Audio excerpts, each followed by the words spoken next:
জানাজা সালাতে সূরা ফাতিহা না পড়লে সালাত হবে না, এটা কতটা সত্য? সালাতটা পূর্ণাঙ্গ হয় না আর কি। মিনাস সুন্নাহ আন তুকরা আল ফাতিহা ফি আল জানাজা। প্রথম তাকবীরের পরেই রাসূল সাল্লাল্লাহু আলাইহি সাল্লাম এবং সাহাবীরা তারা আউযু বিল্লাহ বিসমিল্লাহ শেষে সূরা ফাতিহা পড়তেন। এটা সহিহ বুখারীর হাদিস, সহিহ বুখারীর হাদিস। এটা হলো আফদালুদ দুআই আলহামদুলিল্লাহ, সর্বশ্রেষ্ঠ দোয়া হলো কি? আলহামদুলিল্লাহ।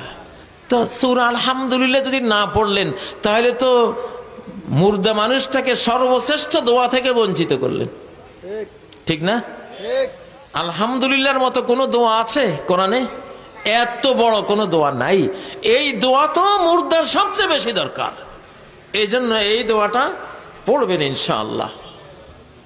তবে আমাদের বাংলাদেশে হানাফি মাযহাবে সূরা ফাতিহা যদিও পড়ে না, হানাফি মাযহাবের বহু আলেম সূরা ফাতিহা পড়াকে সুন্নাহ বলেছেন। আব্দুল হাই লখনবী রহমতুল্লাহ আলাইহি হানাফি মাযহাবের বড় আলেম, তিনিও এটাকে সমর্থন দিয়েছেন। আর ইমাম আবু হানিফা রাহিমাহুল্লাহ বলেছেন ইজা সাহহাল হাদিস ফাহুয়া মাযহাবি, হাদিস সহিহ হলে ওইটাই আমার মাযহাব, কোনো বাধা নেই। তো সেটা আপনারা পড়বেন।